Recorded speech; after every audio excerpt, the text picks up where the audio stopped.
Merci Madame la Présidente, Messieurs les ministres, mes chers collègues.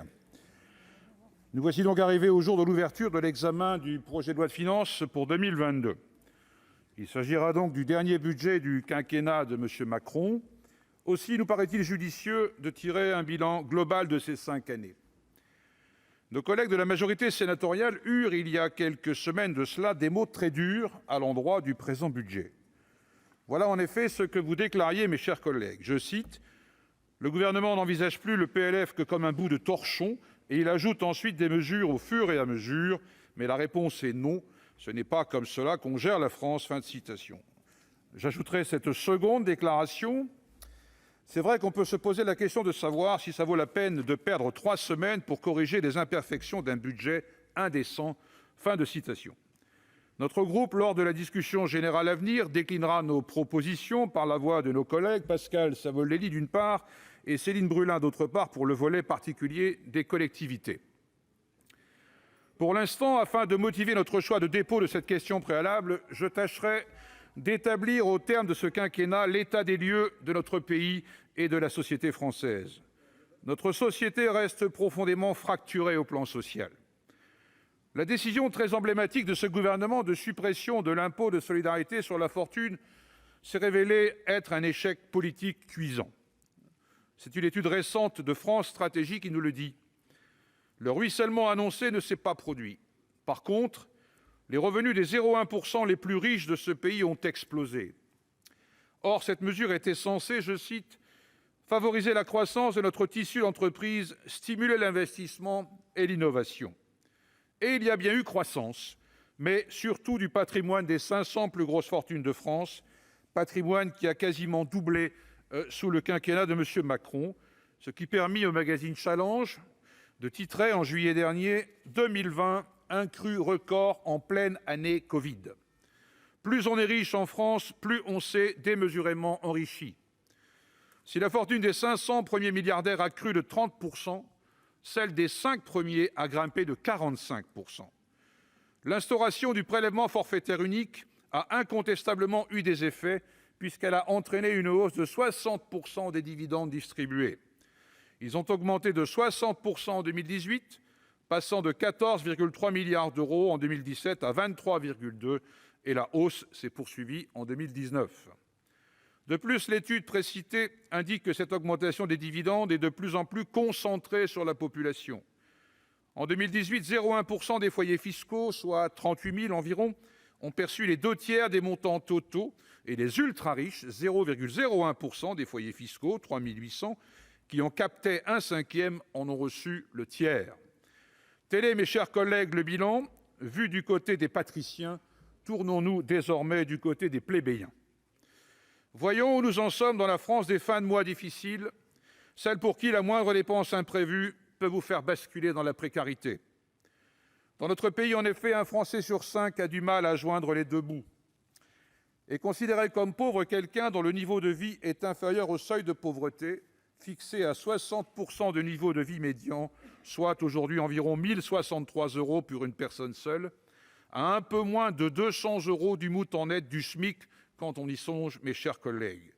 Ce ne sont pas moins de 14,6% de notre population qui survit dans ces conditions.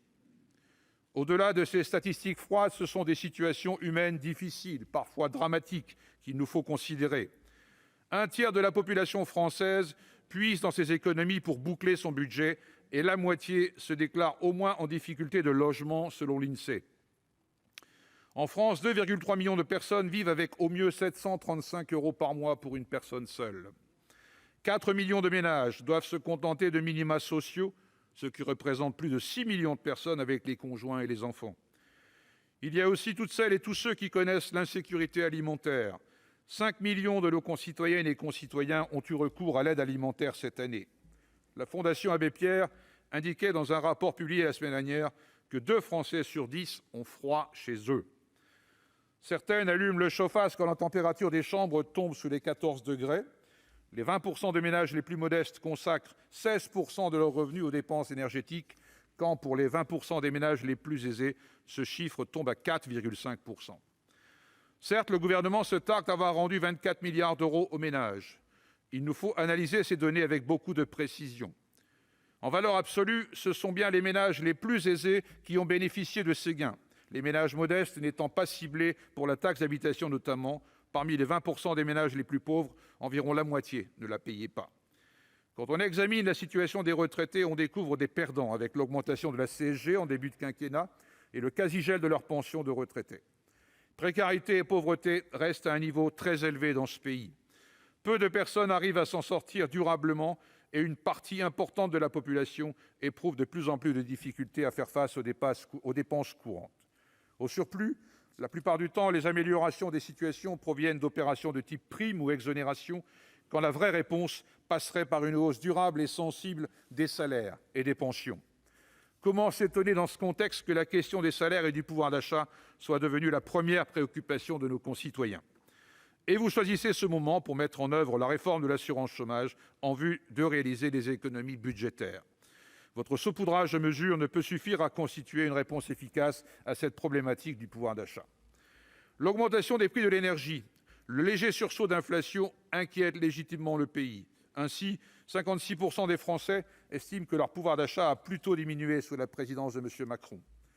Entre des classes moyennes et populaires insatisfaites, à 64 et 56% respectivement, et des classes aisées qui le sont bien moins, seulement 19%, l'image du président des riches est un véritable sparadrap. À l'évidence, il n'y a pas eu dans ce quinquennat de réelle volonté de s'attaquer aux profondes inégalités qui traversent notre société. Les laisser ainsi s'accroître, c'est courir un très grand risque social et politique.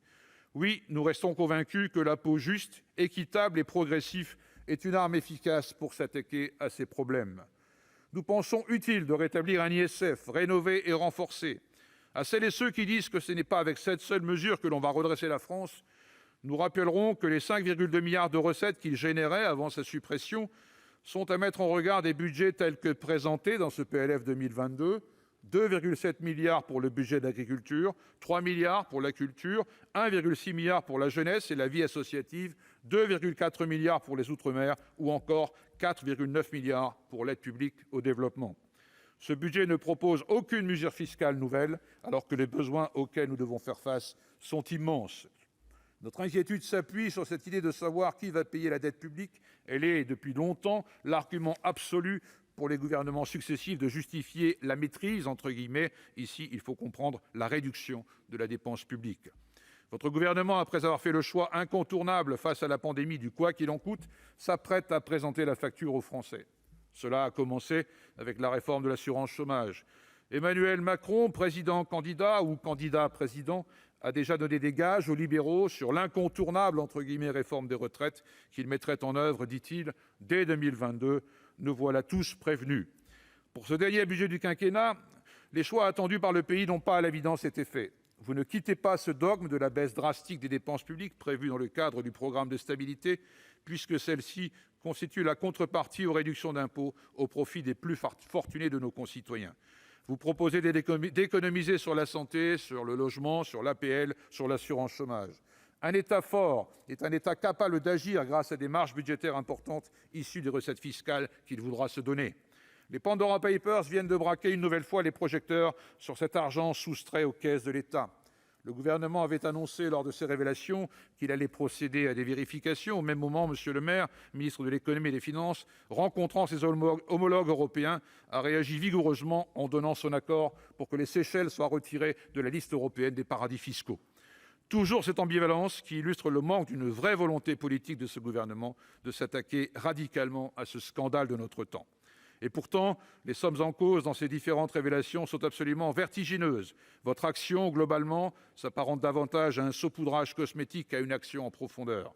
Ce budget devrait mobiliser les crédits nécessaires aux grands investissements de la transition écologique, notamment la récente COP26 de Glasgow a montré à quel point des moyens financiers considérables devaient être mobilisés.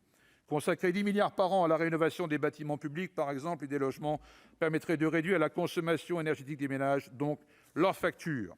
5 années après le vote du premier budget de votre quinquennat, ce dernier PLF s'inscrit dans les standards de la philosophie macroniste. En 2022, la baisse des impôts se poursuivra, 5 milliards de plus pour les plus riches avec le dégrèvement de la taxe d'habitation et la baisse à 25% de l'impôt sur les sociétés pour les plus grandes entreprises.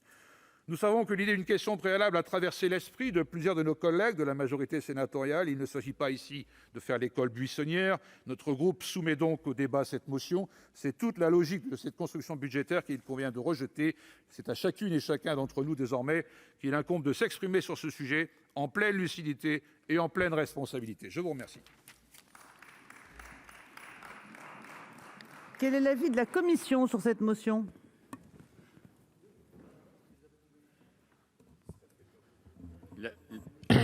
L'avis de la commission est de rejeter cette question préalable. Je veux simplement préciser, au regard des arguments qui ont été développés par le sénateur Bocquet, qu'un certain nombre d'observations sont partagées sur un certain nombre de bancs de notre assemblée, mais qu'à l'inverse, un certain nombre de solutions ou de raisons qui motivent et qui ont motivé le dépôt de votre question préalable ne sont pas partagées par un certain nombre d'entre nous, et notamment dans le groupe Les Républicains, raison pour laquelle, et vous le savez, la commission a ce matin décidé de rejeter la question préalable. Monsieur le ministre, quel est votre avis sur cette question préalable ?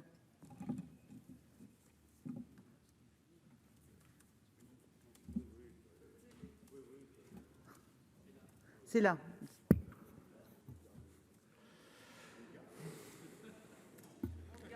En bas, on garde le masque. Bien, Monsieur Bocquet s'est fait le procureur du bilan du quinquennat, il est dans son rôle. Je vais m'en faire l'avocat.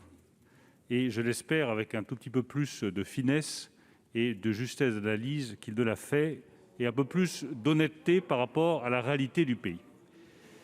Parce que même si je suis le premier à reconnaître dans ma circonscription, dans les déplacements que je fais, qu'il y a encore des millions de Français qui sont dans la difficulté, qu'il y a encore un taux de pauvreté qui reste trop élevé pour un pays développé comme le nôtre, qu'il y a encore évidemment des millions de Français qui ont du mal à joindre les deux bouts, qui sont inquiets de l'augmentation des prix du gaz, inquiets de l'augmentation des prix de l'électricité, qui comptent chaque euro dans leurs dépenses quotidiennes, bien entendu. Le bilan que nous tirons avec Olivier Dussopt de ce quinquennat est que nous avons ouvert des perspectives pour les Français et amélioré la vie de millions de Français qui cherchaient un travail et qui en ont trouvé, et qui bénéficient aujourd'hui, à l'heure où je vous parle, d'une meilleure rémunération que celle dont ils pouvaient disposer en début de quinquennat. La lutte contre les inégalités, elle est au cœur de ce que nous voulons construire politiquement. Et notre stratégie consiste à aller s'attaquer aux inégalités à la racine. Et c'est là qu'il y a une divergence d'analyse qui est intéressante. Vous voulez tout corriger par l'impôt, nous voulons tout corriger par l'éducation, la formation et la qualification. Vous croyez à une redistribution toujours plus forte dans un pays où le taux d'imposition est le plus élevé de tous les pays développés et où une immense majorité de Français ont exprimé un ras-le-bol fiscal salutaire. Il n'y a pas de solution dans l'augmentation des impôts dans une nation où le taux de prélèvement obligatoire est le plus élevé de tous les pays développés. Si les impôts faisaient le bonheur des gens, nous serions la nation la plus heureuse de la planète. Ça n'est pas le cas.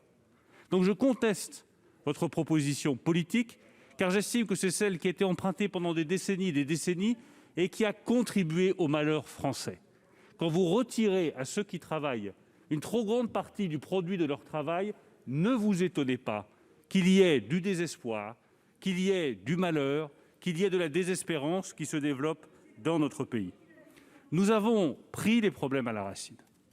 Nous avons dédoublé les classes dans les zones d'éducation prioritaire. Nous nous sommes attachés à donner une chance à tous ceux qui avaient le moins de chance au départ dans leur situation scolaire. 300 000 enfants qui aujourd'hui sont devant des classes de 12, alors qu'ils étaient auparavant dans des classes de 25 ou de 30. C'est une chance qui est donnée à chacun pour réduire les inégalités, et cela donne des résultats. Nous n'avons pas laissé de côté les plus fragiles. Et dans l'étude à laquelle vous faites référence, de l'Institut des politiques publiques, elle oublie un certain nombre de données, notamment le fait que nous avons, en 2018, augmenté l'intégralité des minima sociaux. Alors elle estime que parce que la décision a été prise sous le quinquennat de François Hollande, mais adoptée sous le quinquennat d'Emmanuel Macron, elle ne doit pas être mise au compte du quinquennat d'Emmanuel Macron.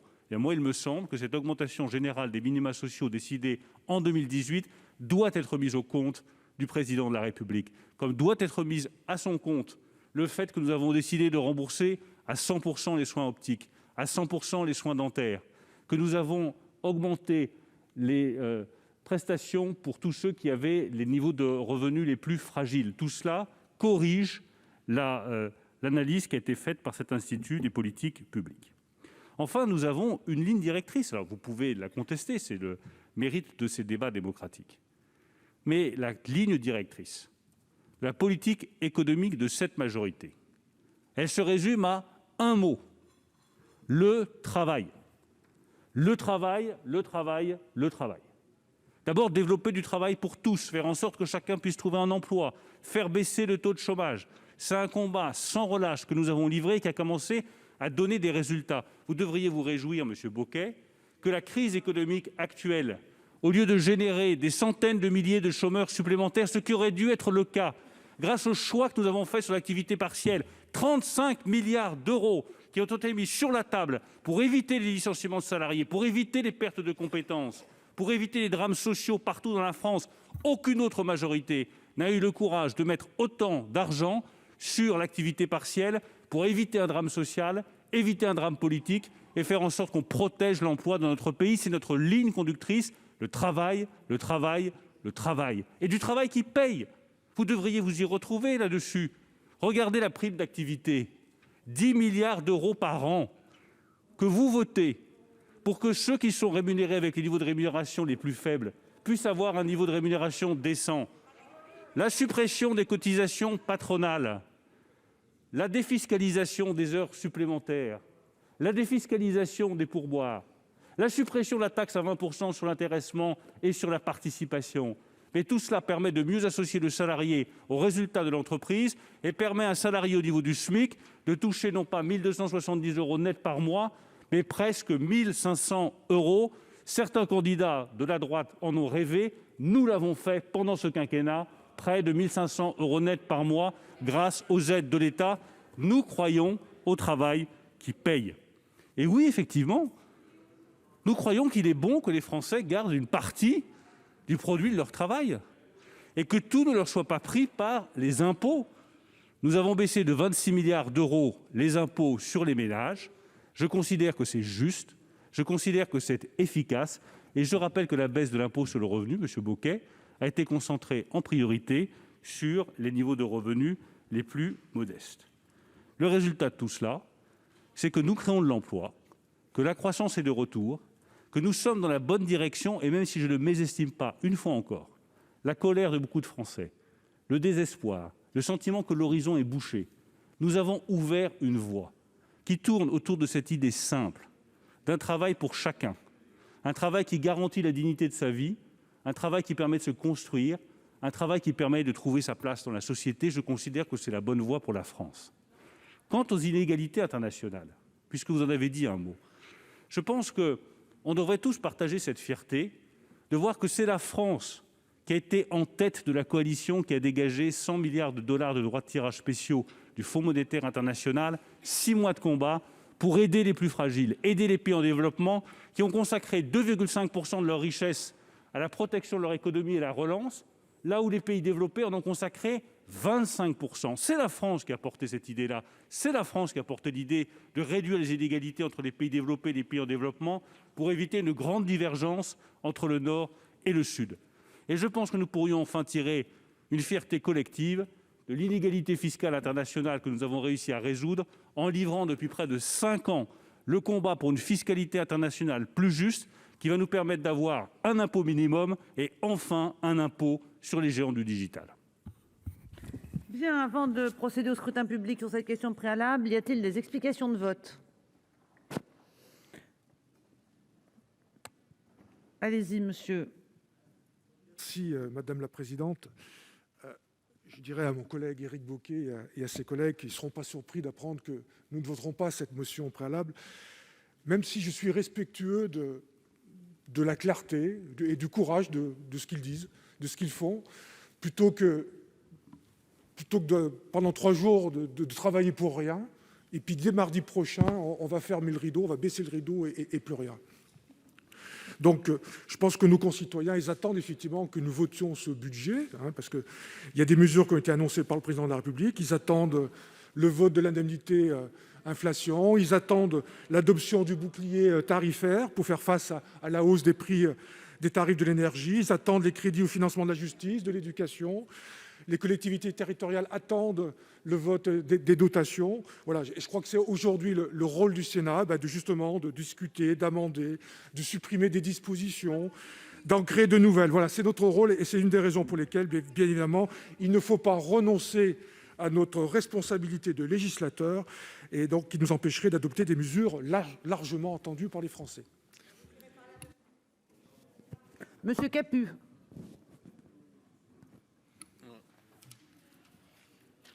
Oui, merci Madame la Présidente. Depuis 15 jours, les couloirs bruissent du fait que le groupe Les Républicains va déposer une question préalable. Je me réjouis que finalement les Républicains n'en déposent pas. Les indépendants sont par nature, par définition, hostiles à ce type de question préalable, puisque c'est une façon de se tirer une balle dans le pied, dès lors que c'est se priver du débat. Et d'ailleurs, une de nos collègues disait il y a 15 jours sur Public Sénat, il serait intéressant d'avoir ce débat sur ce dernier budget du quinquennat. La crise a été sérieusement ressentie. Je pense que le débat sera nécessaire. Il serait bien que chaque formation puisse donner son point de vue. C'était les propos de notre collègue Éliane Assassi sur Public Sénat le 25 octobre dernier. Donc je note, et comme elle le dit, que la politique est intéressante. Les Français doivent s'y perdre un peu parce qu'en 15 jours, notre collègue a changé totalement d'avis, puisqu'il y a 15 jours, elle était hostile à la question préalable, si c'était une question préalable LR. Aujourd'hui, elle est favorable à sa question préalable. Elle précisait d'ailleurs, nos motions, c'était par moment, par le passé, pour rejeter ou pour avoir la possibilité de pouvoir s'exprimer. J'en déduis que c'était uniquement pour pouvoir s'exprimer une fois supplémentaire cette fois-ci. Donc je ne sais pas quelle est, à moins que vous me disiez que c'est une autre raison. Pour l'ensemble de ces raisons, de toute façon, les indépendants, quoi qu'il arrive, auraient rejeté cette question préalable parce que, par principe, nous devons débattre de l'ensemble des questions qui sont posées. Monsieur Canevet. Messieurs les ministres, chers collègues, le groupe de l'Union centriste souhaite effectivement que nous puissions débattre du budget de la France. C'est important parce que ce sont les grandes orientations pour notre pays demain. Il est important qu'on puisse les débattre. Et nous n'imaginons pas du tout que l'on puisse arrêter la discussion à ce stade, alors que nous avons tant à dire pour justement apporter des réponses aux besoins de nos concitoyens et à la nécessité d'un développement harmonieux de notre pays avec des enjeux extrêmement forts, comme cela a été rappelé par le ministre à l'instant, notamment sur la question de la décarbonation. Enfin, il y a donc des enjeux considérables et nous souhaitons au niveau du groupe de l'Union centriste que ce budget soit effectivement voté. Donc nous ne voterons pas la question préalable. Monsieur le Président Roquier. Madame la présidente, messieurs, chers collègues, je serais tenté de voter la question préalable, non pas que je partage toutes les idées d'Alain Bocquet, mais si on doit se finir mardi, pourquoi pas finir ce soir? Comme ça, au moins, on serait libre. Voilà. Voilà. Donc, voilà. Mais mon groupe est pas par principe donc hostile aux questions préalables parce que nous sommes pour un débat, pour la discussion. Donc, bien sûr, je ne voterai pas finalement et mon groupe non plus la question préalable. Il n'y a plus d'autres demandes d'explication de vote. Le scrutin sera ouvert dans quelques instants.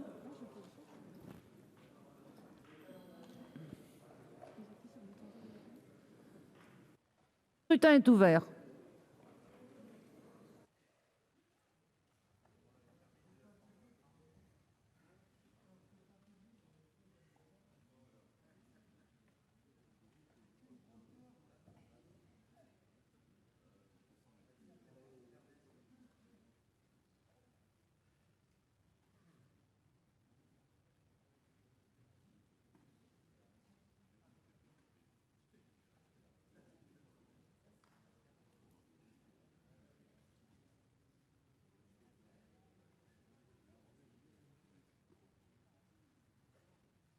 Ne demande à voter? Non. Le scrutin est clos.